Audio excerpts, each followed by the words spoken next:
the Kuki people, the Karatas, and the ancient worship of Lord Shiva in Tripura. Across the misty mountains and deep forests of ancient northeast India, before the coming of Aryan civilization and Sanskritic kingdoms, there existed a race of mountain dwellers known as the Karatas. They lived in the highlands of the Himalayas, the rugged ranges of the Patkai, and the deep valleys of present-day Tripura, Manipur, and Mizoram. Among them were the Kukis, one of the most dynamic and resilient tribes of the region. Their language, customs, and faiths were rooted in nature and mysticism, and their god was not an import from the plains, but a power born of their own world, the god Shiva, known to them in different forms and names, as Sibrai, Tripureshwar, or Karata Shiva.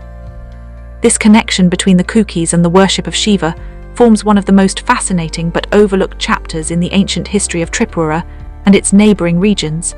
It is a story where mythology, archaeology, and oral tradition merge, where the god of ascetics and hunters, Shiva, becomes inseparable from the aboriginal identity of the mountain tribes. The identity of the Karatas and their tribal lineage. The earliest Sanskrit texts describe the Karatas as people of the mountains and forests who lived beyond the frontiers of the Indo-Aryan plains. The Mahabharata mentions the Karata king, who sided with the Pandavas and describes them as fierce hunters, archers, and warriors. In many passages, they are described as wearing animal skins, carrying bows, and living off the forests, people who were both feared and respected for their bravery and independence. The term Karata was not a name given to a single ethnic group, but a broad designation used by ancient Indian texts to describe the various Tibeto-Burman and Mongoloid tribes inhabiting the eastern and northeastern mountains. In this category fall the ancestors of the Kukis, Mizos, Nagas, and other hill peoples. Over centuries, as the Aryan civilization expanded eastward, the Karatas were gradually absorbed into regional kingdoms, but their cultural and religious legacy persisted. In the royal chronicles of Tripura, known as the Rajmala, there are repeated references to the Kukis as Karatas. The chronicle describes them as the early inhabitants of the region, the original people who lived in the hills before the arrival of the Tripuri kings of the Manikya dynasty. The Rajmala, while composed in a courtly context, acknowledges that the Kukis were mountain dwellers and hunters, known for their devotion to Lord Shiva. This is significant because it connects the tribal spirituality of the Kukis to one of the oldest religious traditions of the Indian subcontinent, Shaivism. The Karatas as worshippers of Shiva. The worship of Lord Shiva among the Karatas predates the introduction of Vedic religion in the eastern frontiers. Unlike the Vedic gods of the plains, who were associated with sacrifice, ritual fire, and social hierarchy, Shiva was the god of wild nature, of ascetics and hunters, of destruction and renewal. This made him naturally compatible with the world of the Karatas. In many oral legends of the region, the earliest form of Shiva worship takes place not in temples, but in caves, mountains, and forests, locations deeply sacred to the hill tribes. In Tripura, the image of Shiva carved into the hills of Anakoti provides one of the most striking pieces of archaeological evidence of this ancient worship. The massive rock-cut reliefs of Anakoti, dating back to the 8th or 9th century CE, depict Shiva in various forms, meditative, fierce, and divine. Scholars believe that the site was created by local tribal sculptors rather than Brahmanical artisans, and that it represents a fusion of indigenous belief and early Shaiva iconography.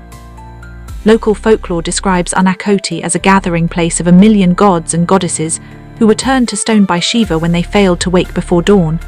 This myth reflects an older narrative structure where Shiva appears not as a foreign deity, but as the supreme spirit of the land itself, the god of the Karatas. Even in contemporary Tripuri and Kuki oral traditions, Shiva continues to appear under the name Sibrai or Sibrai-Ra, meaning the great god. Among the Kokborok-speaking Tripuri people, Sibrai is considered the creator and sustainer of life, the supreme being before the introduction of Brahmanical Hinduism. This name, Sibrai, is a linguistic adaptation of Shiva, showing how the god was localized and internalized within tribal cosmology long before the Sanskrit texts reached Tripura. The myth of Karata Shiva and the tribal deity. In the Mahabharata, there is a famous episode known as the Karata Arjuna Samvada, where Arjuna, the warrior prince, undertakes penance in the Himalayas to please Lord Shiva. Shiva appears before him not as a god, but as a Karata hunter, carrying a bow and dressed in animal skins. a fight breaks out between Arjuna and the hunter, and only later does Arjuna realize that the hunter is none other than Lord Shiva himself. This story reveals a deep symbolic truth, that the god of the forest and the tribal world was none other than Shiva, and that the Karata people were his earliest devotees. To them, Shiva was not the god of temples and rituals but the spirit of the wild, the hunter who lived in the mountains, the one who wore the moon and carried serpents, who danced in the cremation ground and blessed the forests with life.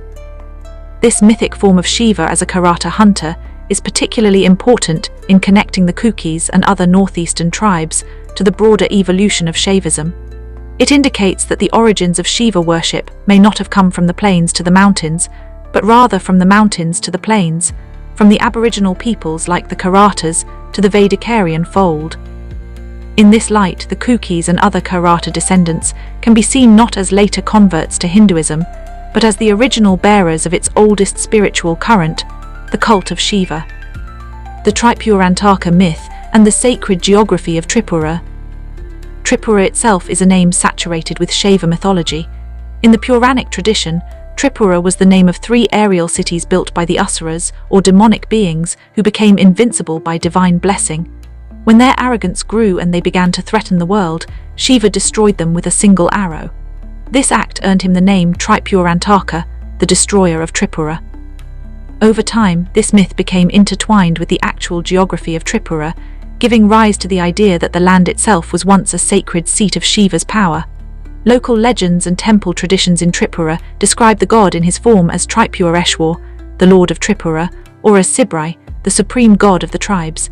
Even today in many tribal rituals and festivals, offerings are made to Sibrai for protection and prosperity, echoing ancient Shiva practices. The continuity of this worship from the prehistoric to the modern era suggests that Shaivism in Tripura was not imported from India's heartland, but developed organically among the Karata tribes. It was only later that Brahmanical traditions assimilated it into Hindu orthodoxy. Archaeological and cultural evidence. Beyond myth and literature, physical evidence supports the Karata-Shiva connection in Tripura. The rock-cut sculptures at Anakoti are the most famous, but there are also lesser-known sites scattered across the region.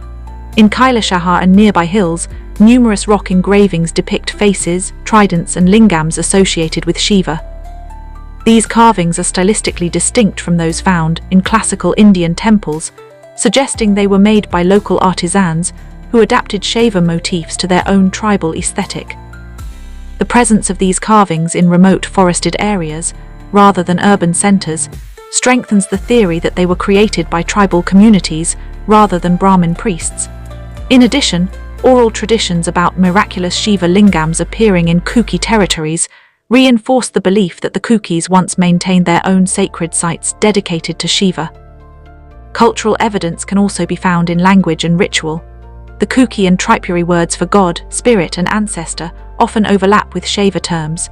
Ritual dances and chants performed during festivals sometimes include invocations that closely resemble prayers to Shiva in both form and symbolism. The reverence for serpents, the moon and the mountain, all central to Shiva mythology, persists among the hill tribes, indicating a deep-rooted continuity of belief. The transformation of faith, from indigenous Shaivism to Hindu syncretism. Over centuries, as Hindu kingdoms expanded eastward, the tribal Shaivism of the Karatas underwent a transformation. The Manakya kings of Tripura adopted Shaivism as their state religion, building temples and incorporating Brahmin priests into their court. While this institutionalized Shaivism in Tripura, it also began to Sanskritize the older tribal forms. Sibrai became identified with Tripureshwar, the Shiva of the royal temple. Tribal myths were reinterpreted through Puranic frameworks. Yet beneath these layers of Sanskritization, the tribal essence of the faith remained intact. In many villages today, one can still find altars to Sibrai that are not built of stone or marble, but of wood and clay, surrounded by sacred groves. The offerings are not flowers and incense, but rice, betel nut and rice beer, the same offerings made by the Kukis and other hill tribes to their ancestral spirits for generations. This synthesis between tribal and classical Shaivism is what makes Tripura a unique site of cultural and spiritual heritage. It embodies the meeting point of 2 civilizational streams, the Aboriginal and the Vedic, the mountain and the plain. The Kukis as heirs of the Karata heritage. In this broad historical and mythological panorama, the Kukis emerge as one of the truest heirs of the Karata legacy. Their traditions of hunting, their mountain settlements, their reverence for nature, and their deep spiritual connection with the unseen forces of the earth align perfectly with the ancient descriptions of the Karatas. The Rajmala's identification of Kukis as Karatas is more than a linguistic coincidence. It is an acknowledgement of their aboriginal continuity. When we examine Kuki oral narratives, their creation myths, their reverence for the sky and the mountain, we find echoes of the same cosmology that produced the worship of Shiva. In the Kuki understanding, the natural world is alive with spirits, the forest and the hill are sacred, and the act of hunting or cultivating is not merely economic but spiritual. These beliefs are strikingly similar to the Shiva worldview, where every act of life, creation and destruction, birth and death, is part of a cosmic cycle governed by Shiva. The image of Shiva as the dancer, the destroyer, and the renewer corresponds closely to the Kuki conception of the Supreme Spirit that both gives and takes life. Continuity and revival in the modern era. Today, as historians and anthropologists re-examine the roots of India's northeastern cultures, the role of the Karatas and their worship of Shiva is gaining new attention. Sites like Anakoti are now recognized not merely as Hindu pilgrimage centers, but as monuments of indigenous spirituality. Similarly, the re-examination of the Rajmala and other regional texts highlights the contributions of the Kukis and related tribes to the spiritual landscape of ancient Tripura. Among modern Kuki intellectuals and scholars, there is a growing interest in tracing this spiritual heritage to reconnect their ancestral identity with the broader story of India's civilization, while affirming their distinct origins. In this sense, the rediscovery of the Karata-Shiva connection is also an act of cultural reclamation. It shows that the Kukis, often described in colonial writings as isolated hill people, were in fact part of an ancient spiritual tradition that profoundly influenced the evolution of Indian religion itself. The symbolism of Shiva in the Kuki worldview. To the Kuki mind, as reflected in folk stories and rituals, the universe is filled with dualities, creation and destruction, light and darkness, male and female, mountain and valley. Shiva embodies these dualities perfectly. He is both the ascetic and the householder, the destroyer and the benefactor. In tribal cosmology, such a god resonates deeply because he reflects the rhythms of nature itself. The Kuki hunter who enters the forest must kill to live, yet he prays for the spirit of the animal. The farmer who clears land for cultivation also performs rituals to appease the spirits of the earth. This balance between life and death, between man and nature, is the same balance symbolized by Shiva's dance, the Tandava, the dance that destroys yet renews. Thus, even if the Kukis of today are Christian or follow modern religions, the spiritual patterns of their ancestors, the respect for the sacred, the belief in the cyclical nature of existence, the veneration of the mountain and the sky, all bear the mark of their ancient connection with Shiva. Conclusion. The story of the Karatas and their worship of Lord Shiva in Tripura is more than a religious history. It is a chronicle of civilization itself. It reminds us that India's spiritual map was not drawn only by the Vedic seers of the plains, but also by the hunters, mountaineers, and mystics of the hills. The Kukis, as descendants of the Karatas, carry within their history the memory of that early age when Shiva was not a temple deity, but the living spirit of the forest.